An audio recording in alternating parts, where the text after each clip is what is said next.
Wanita hari ini. Wanita hari ini bijak mengatur, mengurus mata wataknya. Usahawati, ibu, istri, permaisuri. Wanita hari ini di zaman modern masih kekalkan adatnya. Dihormati, disayangi, disanjungi. Wanita hari ini.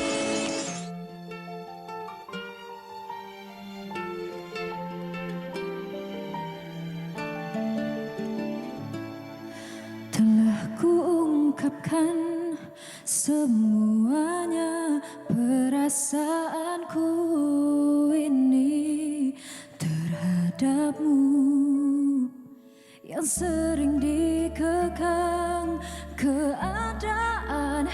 Keraguanku ini membenarkan firasat kata hatiku.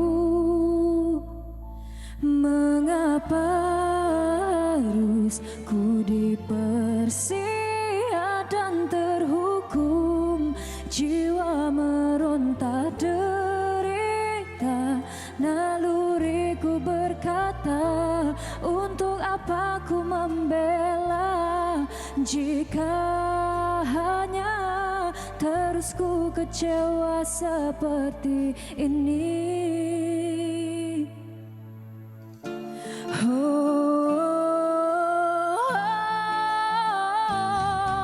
Yang sering dikekang keadaan. Keraguanku ini membenarkan firasat kata hatiku. Mengapa harus ku dipersia dan terhukum? Jiwa meronta derita, naluriku berkata, untuk apa ku membela jika hanya terus ku kecewa seperti ini.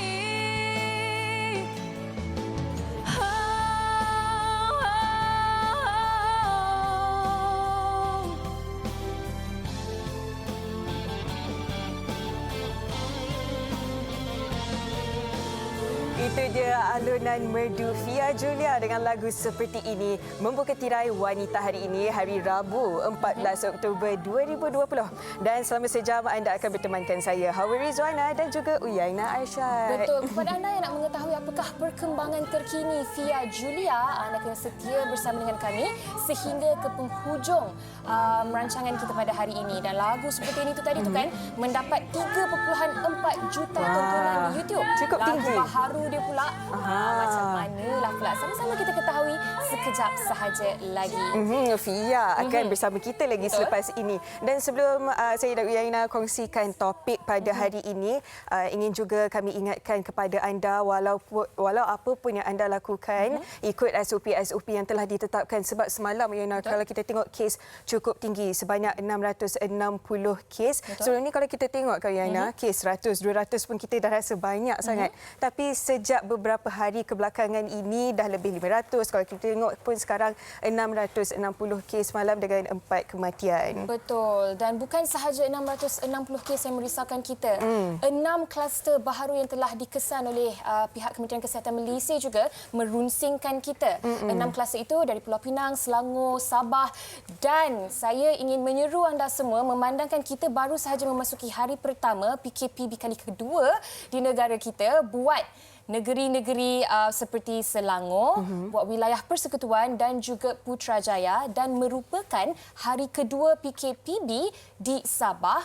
Ayuh kita bersama-sama berganding bahu untuk melandaikan lengkungan COVID-19 di negara kita. Sama-sama kita berjaya, kita mampu untuk mengatasi wabak ini. InsyaAllah kita harapkan yang terbaik. Dan berita baik jugalah yang dapat kita tengok semalam, sebanyak 350 kes sembuh dan penghargaan yang tinggi buat semua warga KKM. Betul. Dan itu mengenai COVID-19, kita harapkan yang terbaik. Dan dengan adanya COVID-19 ini pastinya memberi kesan kepada sesetengah antara kita, terutamanya mereka yang diberhentikan ataupun mendapat pendapatan secara upah. Betul. Dan hari ini kita akan bincangkan mengenai pentingnya menabung. Betul. Bercakap tentang pentingnya menabung ni kan.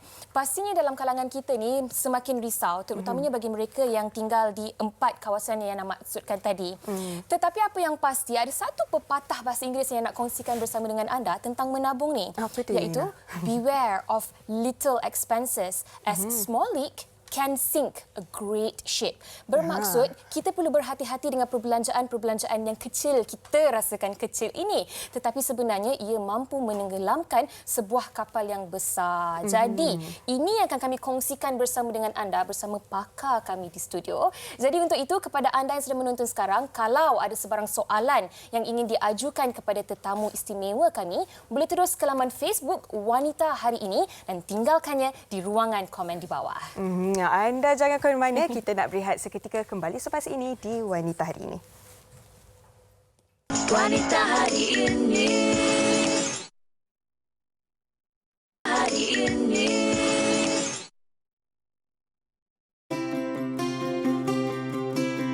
Satu daripada 5 orang dewasa Malaysia yang bekerja tidak membuat tabungan dalam tempoh 6 bulan sebelumnya.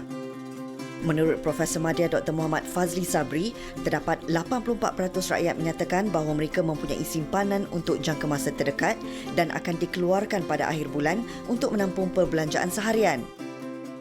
Akibat daripada pandemik COVID-19, krisis ekonomi dunia dijangka mengalami kemelesetan dalam jangka masa 1 hingga 2 tahun akan datang. Oleh itu, masyarakat harus lebih peka dalam menguruskan kewangan. Setiap individu perlu menanam sifat menabung dalam diri, tahu membezakan keperluan dan kemahuan di samping dapat memupuk sikap berjimat cermat. Menabung ibarat menyediakan payung sebelum hujan. Ia mampu membantu dari segi membuat persediaan jika kita diberhentikan kerja, malahan boleh digunakan ketika berlaku kecemasan. Namun sehingga kini masih ada dalam kalangan masyarakat yang mengambil mudah terhadap kepentingan menabung kerana ianya dianggap sebagai satu perkara yang tidak penting. Persoalannya, sejauh manakah kesedaran masyarakat kita tentang kepentingan menabung? Bagaimana sebenarnya cara untuk menabung dengan betul dan teratur? Kalau tadi Uyaina pun ada pepatahnya, saya pun adalah yang nak kongsikan dengan penonton. Sedikit-sedikit lama-lama jadi bukit. Sikit-sikit simpan lama-lama insya-Allah akan jadi banyak. Dan bersama kita di studio yang akan membincangkan topik pada hari ini iaitu pentingnya menabung ialah Tuan Haji Muhammad Asri Ahmad iaitu mentor pelaburan. Apa khabar Tuan Haji? Sihat? Alhamdulillah, sihat alhamdulillah. Alhamdulillah. Bertuahnya kita pada hari ini sebab dapat menuntut ilmu dari perkongsian Tuan Haji berkenaan dengan menabung ataupun kewangan. Baik, Tuan Haji, kita akan mulakan perbincangan kita pada hari ini kan dengan mungkin Tuan Haji boleh kongsikan terlebih dahulu. Bila kita bercakap tentang kewangan, apa sebenarnya yang menjadi permasalahan utama rakyat Malaysia apabila ia bercakap tentang kewangan? Kita sebut kewangan ni mungkin satu perkataan yang mungkin tak semua orang boleh terima. Kewangan satu kataan yang besar. Tapi saya suka sebut tentang simpanan. Simpanan, simpan, saya rasa semua orang tahu. Kan, tak perlu nak dikongsikan lagi. Menyimpan, benda yang mudah dibuat. Benda yang senang sebab kita memang dengar acap kali diperkatakan tentang menyimpan, simpan. Tapi kenapa kalau kita lihat data yang dikongsikan tadi menunjukkan rakyat Malaysia gagal dalam proses untuk menyimpan. Apa yang berlaku sebenarnya? Apa yang berlaku? Sedangkan tak ada benda pelik lah kalau nak kongsikan simpan. Saya tu semua orang pandai kot. Tapi bila kita lihat di segi data yang ditunjukkan bahawa simpanan ini satu perkara yang diambil mudah, menyebabkan kita lihat data-data menunjukkan bahawa hari ini rakyat Malaysia memang menghadapi masalah dari segi sudut simpanan. Data menunjukkan memang menakutkan. 75% rakyat Malaysia RM1,000 pun tak ada dalam akaun simpanan. Apatah lagi nak cerita tentang tabung-tabung yang seharusnya kita ada. Betul. Jadi kalau kita lihat daripada data yang dikongsikan dalam program literasi keuangan negara kita, menunjukkan bahawa rata-rata rakyat Malaysia ini, kita sedia maklum dengan kos sara hidup semakin meningkat. Kita sedia maklum tentang kadar sumber pendapatan atau kadar gaji kita mungkin sedikit rendah berbanding negara-negara luar. Tapi ini bukan satu alasan untuk kita menidakkan bahawa kita tiada simpanan. Apatah lagi apabila kita melalui cabaran COVID-19 yang ramai di kalangan kita yang mungkin terjejas kesan daripada COVID-19 ini. Jadi apa yang berlaku ini menunjukkan bahawa kita tiada dana kecemasan. Kita tiada tabung khas untuk menyiapkan diri kita sekiranya berlaku sesuatu yang tidak diingini. Baik. Jadi ini menyebabkan ramai yang gelisah, ramai yang gundah gelana dan menyebabkan apa yang berlaku hari ini memang satu keadaan yang sangat sukar. Sangat sukar. Disebabkan oleh apa? Masing-masing dah berkongsi tentang peribahasa, falsafat. Saya pun mungkin nak gunakan peribahasa ukur baju di badan sendiri. Sediakan payung sebelum hujan. Bermaksud kita perlu menyiapkan diri kita lebih awal. Ini yang seharusnya kita buat. Tetapi kalau kita hari ini nak jadi kealasan tiada simpanan, tak ada duit lebihan. Jadi sebenarnya balik kepada asas pertama, iaitu hari ini kita mungkin dibiasakan diri yang kehidupan ini yang mana kita dapat sumber pendapatan, kita akan berbelanja dahulu. Baik. Tak payah kita lah kot. Kita mungkin anak-anak kita. Kalau kita anak-anak kita bersekolah sebelum ini, kita akan berikan wang untuk persekolahan mereka. Dan apa kita sebut biasanya pada anak kita? Ni duit belanja hari ni lebih simpan. Memang tak ada lebih lah jawabnya. Tak cukup lagi adalah. Memang tak akan ada. Jadi apabila daripada anak-anak kecil ini telah dibudayakan, iaitu beri duit, lebih baru simpan, memang tak ada simpanan. Dan dia akan terbawa-bawa sehingga kita dewasa, yang mana kita akan berbelanja dulu. Baru kita tengok, ada simpan tak? Memang tak akan ada. Kerana asas keuangan, asas disiplin ini sebenarnya dapat pendapatan, simpan dulu, baru belanja. Baik.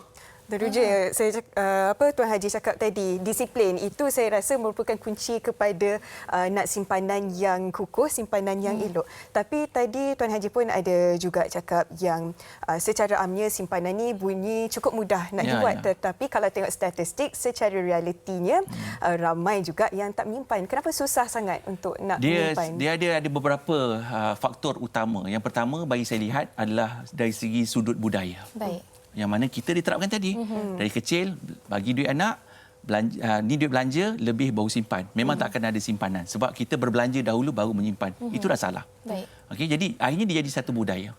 Budaya yang salah. Budaya yang betul adalah melatih kalau kita bagi duit anak, ambil duit ni simpan dulu, baru belanja. Maksudnya, macam mana nak simpan dulu, baru belanja kan? Bermaksud, kita memang latih kalau kita bagi, kalau boleh duit tu duit kecil. RM5 kalau duit sekolah anak RM5, pecah RM1, kita disiplinkan dia, RM1 tu masuk tabung sekarang.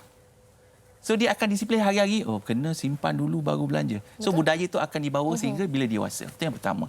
Kedua, kita ambil sifat sambil lewa. Sebab kita tak ada matlamat yang jelas menyebabkan tindakan orang kata menyimpan ni semua orang tahu, tak payah belajar. Betul. Jadi akhirnya itu yang berlaku. Sebab dia tak nak belajar ilmu keuangan tadi, menyebabkan tindakan yang mudah pun akhirnya menjadi gagal. Sedangkan orang-orang dulu saya lihat, kalau kita lihat, kita tahu orang dulu, nak kata orang dulu, orang sekarang sama je, kita ada sumber pendapatan. Betul. Tapi bagaimana orang dulu boleh orang kata nak raikan anak dari segi perkahwinannya, dari segi pendidikannya, mana dia tahu wang?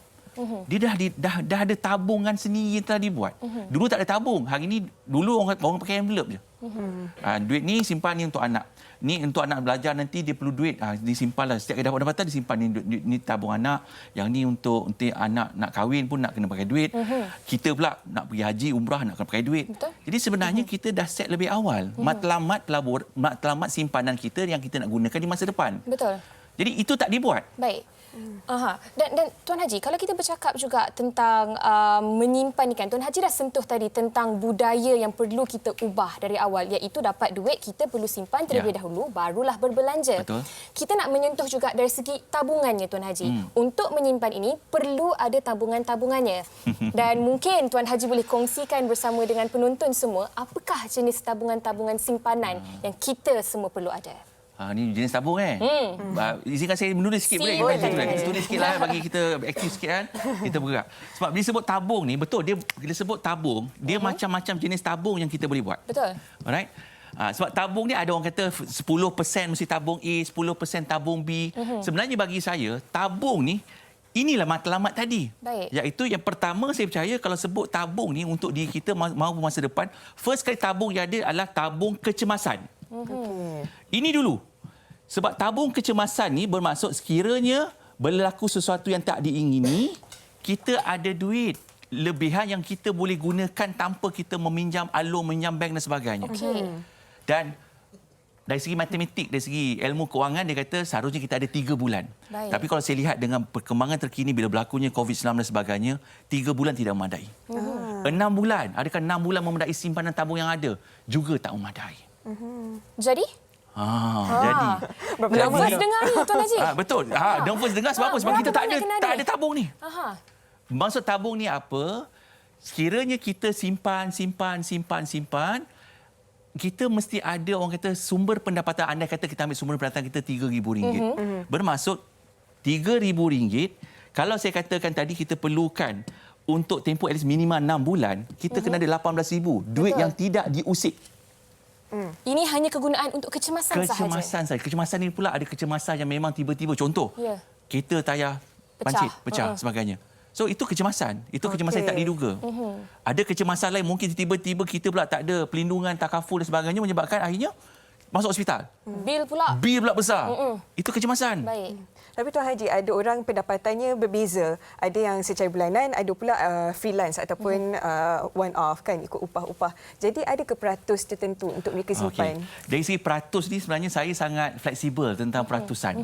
Kerana peratusan ni orang kata, Haji kalau macam tu saya kena berapa peratus? 10%, 20%. Saya tak kisahlah berapa peratus pun. Yang penting disiplin menyimpan.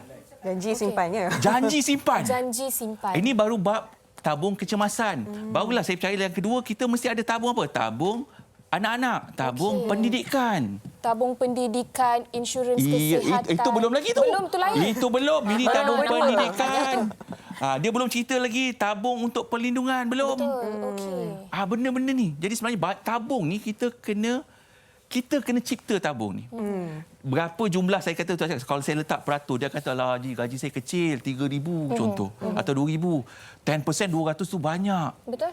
Jadi berapa? Jadi saya agak fleksibel tentang persentage. Kalau orang kata kalau kita boleh disiplin, ada orang kata budaya menyimpan menabung ni, dia ambil satu kaedah kreatif yang mana setiap kali dia balik buka je wallet dia, ada duit RM1, ada duit RM5, duit RM10, dijadikan tabung warna. Baik. Itu cukup menarik. Betul. Tuan Haji, ini perkara yang menarik yang Tuan Haji maksudkan. Kita ambil contoh bagi mereka yang bergaji RM3,000. But let's be real here, Tuan Haji. Kita bercakap dari konteks rakyat. Sekarang ini rakyat terbeban. Mereka tidak mempunyai wang untuk berbelanja, untuk survive, apatah lagi untuk menabung dan menyimpan, Tuan Haji. Jadi macam mana Tuan Haji, terutamanya bagi mereka di luar sana yang mempunyai gaji yang kecil, gaji yang tidak mencukupi, keluarga, anak-anak ramai, macam mana nak menampung dan Tuan Haji paling penting, macam mana nak menyimpan untuk kegunaan di kemudian hari? Dia suka atau tidak, antara tabung yang kita perlu buat adalah tabung persaraan. Tabung persaraan. Kita buat tabung ni banyak jenis. Sebab itu tabung pendidikan yang biasalah kita boleh buat. Biasa tabung kecemasan wajib ada. Dan tabung perlindungan untuk kita ada perlindungan kepada diri kita dan pendapatan kita. Tabung pendidikan anak-anak, tabung kita nak pergi haji, pergi umrah. Jadi tabung-tabung ni suka atau tidak memang kita kena wujudkan. Baik. Sebab itu saya tak tekankan sangat tentang berapa persentage kerana ada pendapatan yang kecil.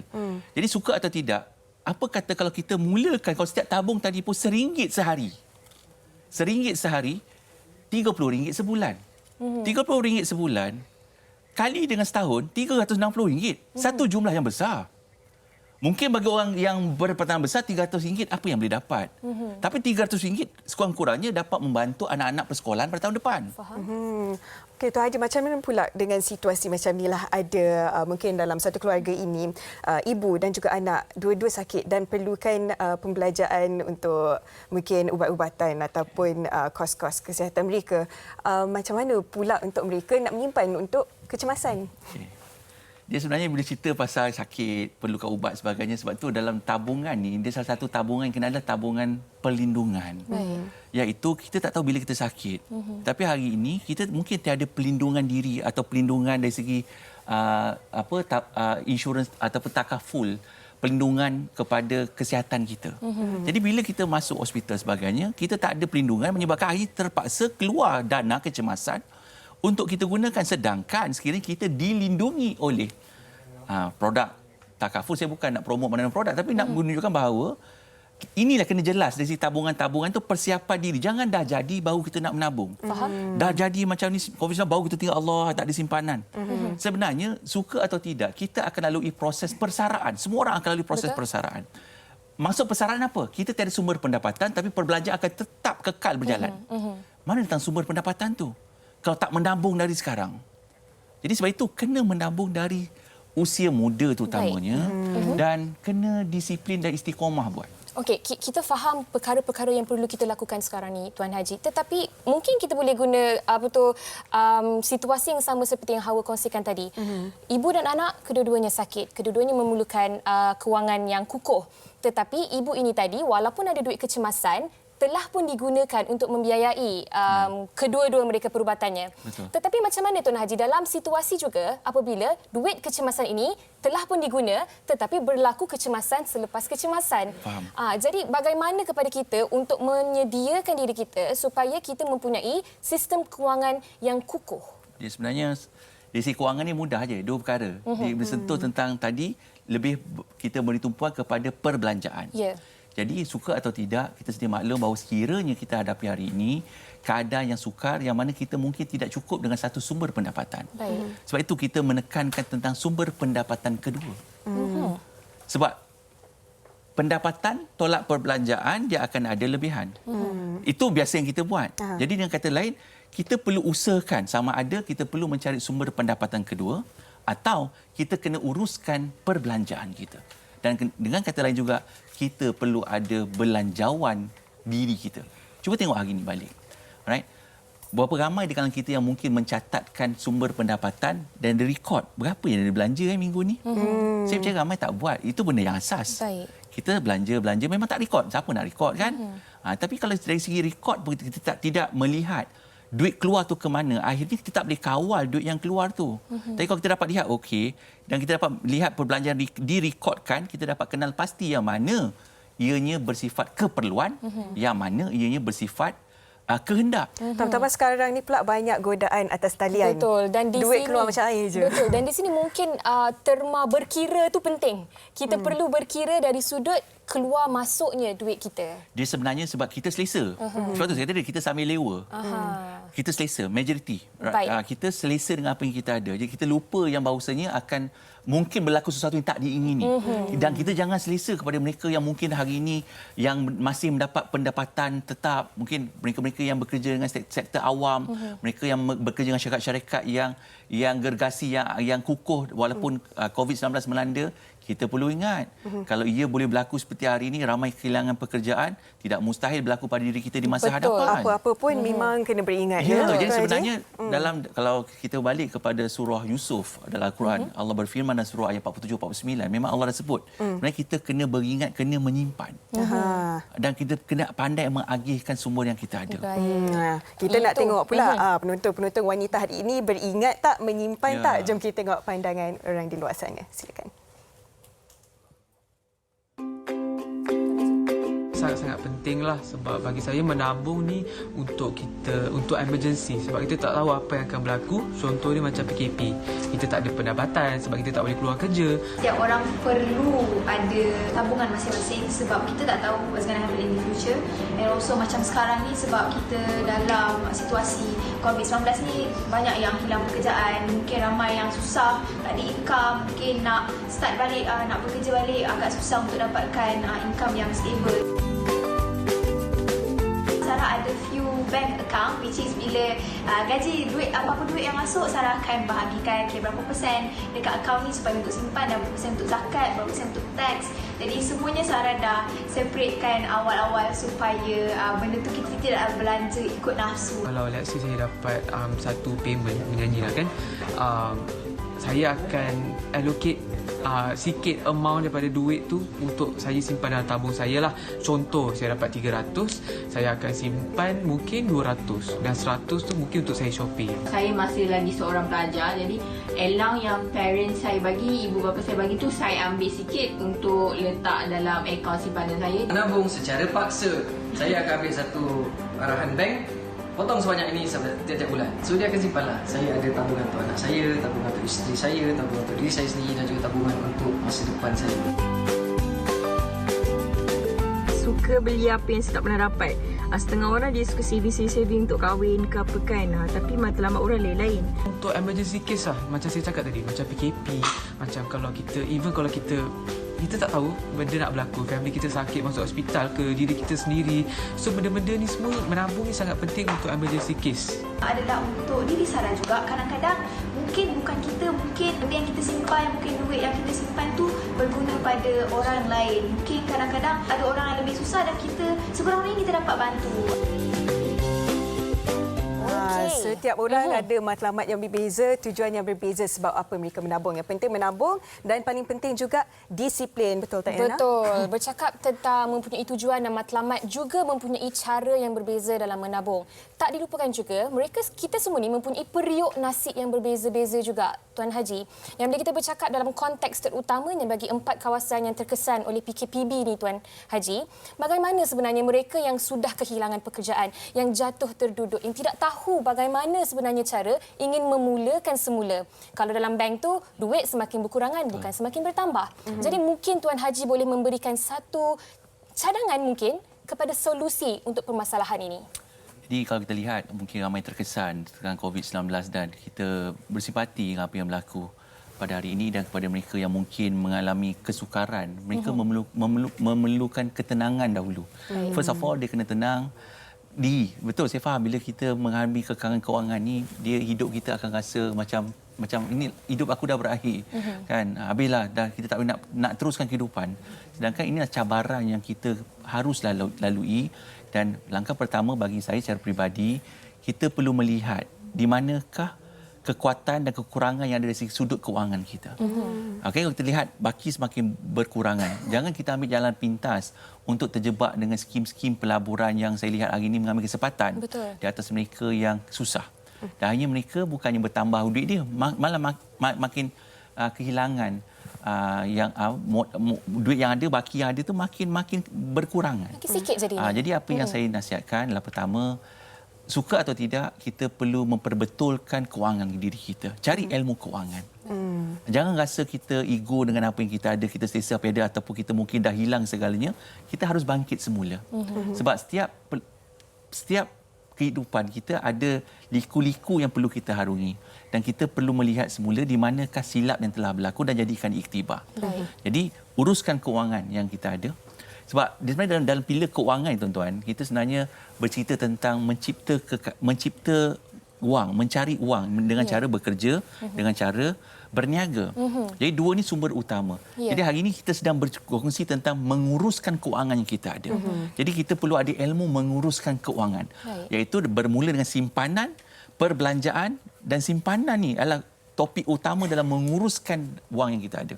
Jadi sama ada tadi, kita perlu sama ada kalau lihat sumber pendapatan semakin berkurangan, perlu mencari alternatif kedua.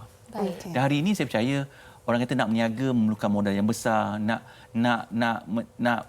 mencari sumber kedua ni ada kepayahan sebab bukan bidang kepakaran kita. Sebenarnya itu bukan satu alasan. Kerana hari ini kalau nak terlibat dalam dunia perniagaan, kita hanya perlu duduk di rumah, perniagaan secara maya begitu dalam talian dan sebagainya. Saya rasa banyak peluang dan ruang yang boleh kita terlibat. Di mana ada usaha, ada ilmunya, insya-Allah kita mampu untuk raih pulangan yang baik. Jadi peluang tu sentiasa ada, sentiasa terbuka. Cuma kita perlu mencari dan mengetuk peluang yang ada. Sebab itu kalau kita lihat setiap kali berlakunya masalah ekonomi, dan ini bukan masalah ekonomi yang baru terjadi ya, dari segi COVID-19 je satu perkara yang baru, tapi dari segi keadaan ekonomi dunia memang sentiasa berlakunya naik dan turun. Dan setiap berlakunya kegawatan ataupun masalah ekonomi ini akan wujud satu peluang yang sangat-sangat besar kepada mereka yang bijak mengetuk peluang tersebut. Jadi persediaan diri itu perlu dibuat. Sebab tu ramai orang kata, oh saya nak kena belajar menyimpan, nak belajar melabur, nak belajar berniaga ni bila dia dah bersedia. Sebenarnya tidak. Bersedia inilah bila kita menghadapi cabaran, kita dah bersedia dengan ilmu. Tapi apabila kita ego, kita mungkin tidak mencari ilmu. Kerana hari ini perkongsian ilmu pun agak mudah. Semuanya di hujung jari. Jadi tiada alasan sebenarnya, dan pihak agensi kerajaan juga menyediakan pelbagai platform, pelbagai kemudahan kepada mereka yang terjejas untuk memulakan kehidupan yang baru. Jadi kita perlu ambil peluang yang ada. Masih belum terlambat untuk mungkin segarkan kembali budaya menabung Tuan Haji. Mulakan tu dan mungkin pesanan kepada diri saya sendiri kan, kalau kita rasa susah, kita rasa sumber pendapatan semakin berkurangan, apakah kita mulakan dengan banyakkan bersedekah. Pelik kan bunyi dia? Dah baki yang ada sikit, macam mana nak bersedekah? Itu magicnya. yakin kepada Dia yang Maha Kaya, insya-Allah kita bagi, Allah akan keluarkan kita daripada kesempitan. Itu bukan janji saya, itu janji Dia. The more you give, the more you get back. The more you give, the more Allah will give you back. InsyaAllah. Menarik apa yang Tuan Haji katakan tadi, kerana kita bukan sahaja ingin mencari rezeki, tetapi sebenarnya menjemput rezeki untuk datang kepada kita. Saya kira itu adalah satu konklusi terbaik dari Tuan Haji Muhammad Azri Ahmad atas perkongsian bersama dengan penonton wanita hari ini. Apa yang penting, kita semua perlu peka dengan keadaan yang berlaku sekarang. Sediakan payung sebelum hujan dan sama-sama kita memperkukuhkan kembali kewangan masing-masing. Ya, dan harapnya kita punya perbincangan pada hari ini menjadi ilmu yang bermanfaat buat anda semua penonton wanita hari ini. Terima kasih banyak-banyak Tuan Haji. Terima kasih kepada rezeki juga kita dapat Tuan Haji pada hari ini. Baik, kepada anda jangan ke mana-mana, kami nak berehat seketika. Sekembalinya nanti kita akan bersama dengan Fia Julia. Wanita hari ini. Wanita hari ini.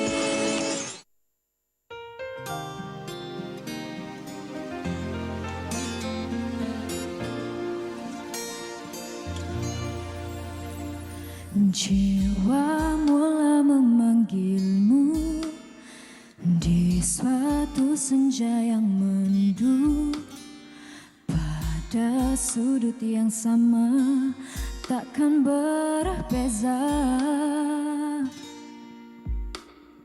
karena sunyi yang kurasa bagai tiada arahnya. Pertemuan yang dulu kian merapuh. Adakah benar aku masih kau sayang? Tapi mengapa tidak sekalipun kau kembali?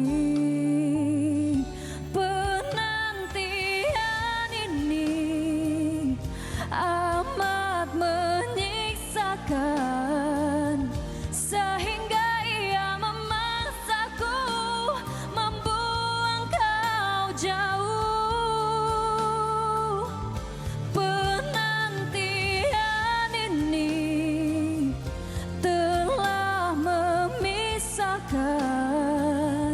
ikatan cinta yang terjalin antara kita. Kisah terhenti jua.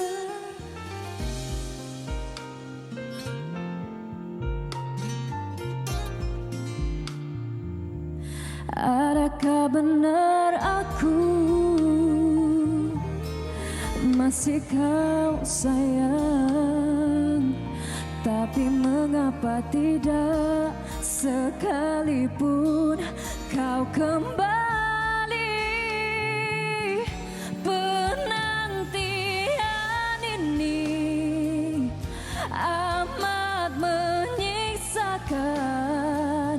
Sehingga ia memaksaku membuang kau jauh.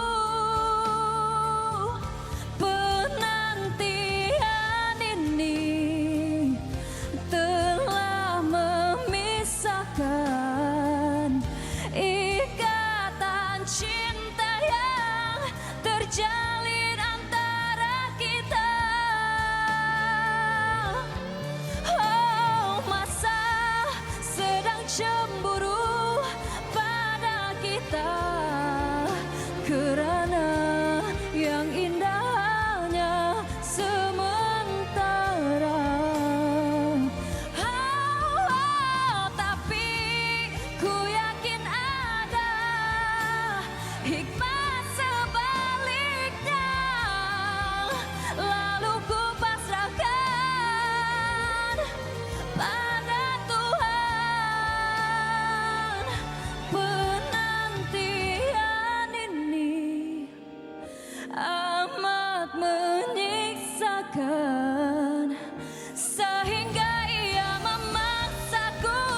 tak terhenti jua.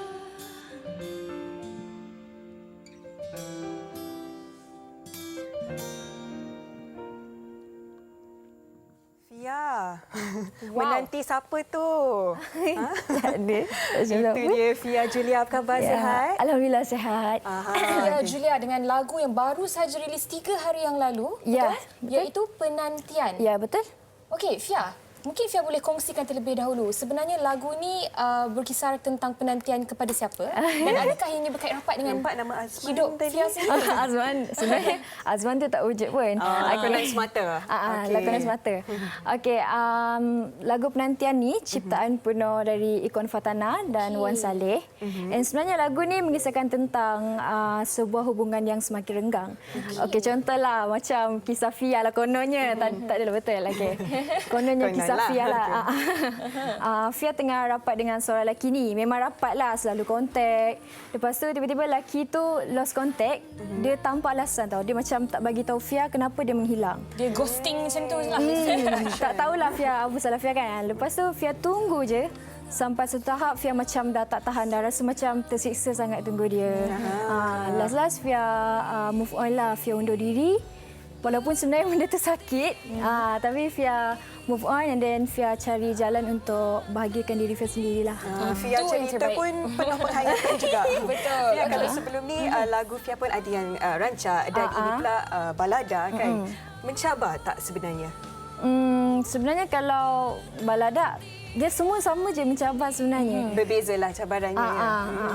Tapi balada lah paling mencabar. Seterusnya nanti adakah balada juga ke macam mana? Ada perancangan tak? InsyaAllah lah, mungkin Fia akan cuba tukar genre. InsyaAllah kita orang akan cari material yang sesuai lah. Sekarang ni memang tengah cari material yang sesuai untuk genre lain lah insyaAllah. Apa tu? Dangdut pula lepas ni? Okey, Fia. Menarik juga tentang video klip untuk lagu ni kan. Bila syuting video klip ni dan setakat ini bagaimana penerimaan masyarakat terhadap lagu Penantian ni? Alhamdulillah lah sekarang ni berapa view Fia pun lupa dah. Masih baru lagi kan. Baru 3 hari saja. Alhamdulillah lah. Dia release pun masa birthday Fia. Baru saja. Okey, happy belated birthday. Tahniah selamat hari jadi. Yeah, thank you. And Fia rasa alhamdulillah lah macam semua peringkat umum boleh terima lagu ni, alhamdulillah. And Fia harap lepas ni akan ramai lagi yang support and boleh diterima oleh semua golongan masyarakat lah. InsyaAllah. Amin. Tapi kan Hawa, Fia ni kan dia baru berusia 21 tahun. Tapi dia punya lagu yang dia bawa tu sangat-sangat berat. Macam mana sebenarnya Fia apabila mendapat lagu ini? Adakah Fia rasa macam ini sebenarnya adalah sesuatu yang ditunggu-tunggu oleh Fia ataupun macam mana? Kadang-kadang lah sebenarnya. Kadang-kadang lagu ni ada jugalah macam setiap lagu yang diorang bagi, kadang-kadang Fia pilih juga sesuai ke tak dengan Fia. Kadang-kadang kisah lagu tu ada juga kena-mengena dengan Fia, tapi Fia tak kisah lagi lah sebab Fia muda lagi. Fia tak fikir serius. Macam cara untuk Fia hayati lagu ni, Fia akan fikir apa yang pernah terjadi lah. Kadang-kadang lah, tapi tak ambil serius pun. Bayangkanlah. Bayangkan sebab je. dapat rasa tu. Seolah-olah betul-betul melaluinya. Yeah. Dan kalau kita tengok pun unsur-unsurnya percintaan kan. Mungkin selepas ini jalan ceritanya berbeza pula. Mungkin Fia ada idea-idea untuk lagu-lagu yang akan datang? Ya, insyaAllah nanti Fia dengan tim akan cuba cari material yang baru and mungkin bukan pasal cinta lagi, mungkin pasal persahabatan ke keluarga ke, insyaAllah lah. Kita tengok dulu macam mana. Dan untuk Fia sendiri, macam mana sebenarnya Fia menempatkan diri di dalam industri? Maklumlah sekarang ni persaingan pun semakin tinggi, semua pun menyanyi bagus. Jadi untuk Fia, bagaimana Fia melihat diri Fia dan perancangan kerjaya Fia untuk tahun-tahun yang akan mendatang? Buat setakat ni, Fia rasa Fia akan cuba cari identiti Fia sendirilah. Fia akan jadi diri Fia sendiri. And lepas ni, Fia akan cuba reka lagu sendiri, insyaAllah kalau boleh lah, kalau ada rezeki. And Fia akan keep buat cover dekat YouTube, Instagram semualah untuk expose diri Fia. Sebab sekarang ni pun musim COVID kan, macam kita susah nak expose. Jadi Fia aktif dalam media sosial je lah. Okey, Fia jaga diri, jaga kesihatan. Tapi sebelum tu, kepada semua peminat Fia Julia di Wanita Hari Ini, mungkin boleh kongsikan di mana nak tengok lagu Penantian ni? Okey, anda semua boleh ikuti Fia di semua media sosial lah, Fia Julia. Dan anda boleh saksikan official music video Penantian di YouTube channel Aris Music and kasih share. Kasih share, kasih like, semua kena kasih dekat Fia. Kita pun ucapkan selamat maju jaya untuk Fia Julia, terutamanya untuk lagu penantian dan juga karya-karya yang akan datang. Terima kasih. InsyaAllah. Terima kasih Fia. Dan kepada anda penonton wanita hari ini, jangan ke mana-mana, kembali lagi selepas ini bersama saya dan Yaina. Wanita hari ini.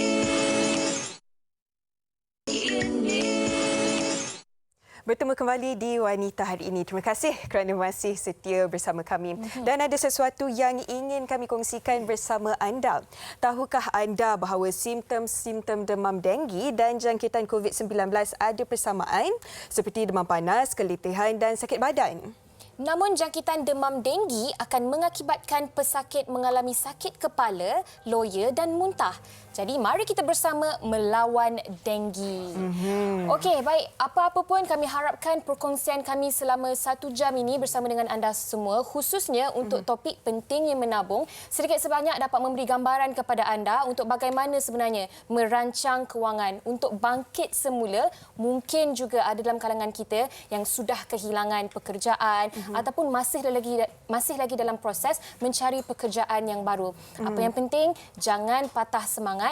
Teruskan azam dan iltizam untuk mencari rezeki buat keluarga kita. Ya, walau apapun situasi anda, sebenarnya tidak memerlukan wang yang banyak sekalipun untuk menyimpan. Namun kita kena sentiasa beringat, simpan sedikit demi sedikit dan lama-lama insya-Allah akan membantu kita di kemudian hari. Dan tertarik juga saya tengok dekat Twitter sebenarnya, ada yang simpan Januari RM10, Februari RM20 dan hujung tahun dapatlah RM780. Mungkin boleh digunakan pada masa-masa yang akan mendatang nanti. Satu cara lain orang lain baik. caranya. Betul, lain orang lain caranya. Kepada anda, tepuk dada, tanya selera. Yang penting kita semua harus membudayakan kembali semangat untuk menabung ataupun menyimpan wang ini. Baik, esok kami akan kembali bersama topik hak isteri selepas bercerai, Hawa dan juga Farin Ahmad. Ya betul. Okey, dan jika anda mempunyai apa-apa soalan untuk ditanyakan mengenai topik pada hari esok, anda boleh utarakan di laman Facebook kami www.facebook.com/WHITV3. Dan sebenarnya apa-apa pun yang kita lakukan perlu ada ilmu. Dan mungkin ada dalam kalangan kita yang mungkin berpisah dengan suami, bercerai dan perlu juga tahu apa hak-hak mereka yang boleh dituntut daripada suami, apa yang boleh, apa yang tak boleh, esok akan dibincangkan. Betul, sebab mungkin ada kalangan wanita di luar sana yang tidak tahu hak mereka dan terus ditindas oleh bekas suami dan sebagainya. Dan juga kita nak memberitahu kepada anda bagaimana untuk menuntut hak anda selain daripada tahu sahaja, tapi tak tahu cara nak menuntut ni, tak boleh juga. Jadi kepada anda, esok jangan lupa perkongsian kami di Wanita hari ini, hak selepas bercerai. Dan nampaknya itu saja. Hari ini kita pun dah sampai ke penghujung rancangan. Terima kasih banyak-banyak kepada anda semua penonton Wanita hari ini. Jumpa lagi pada hari esok. Bye. Assalamualaikum.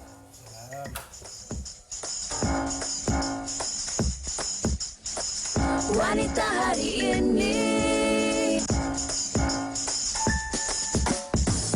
Wanita hari ini bijak mengatur, mengurus mata wataknya.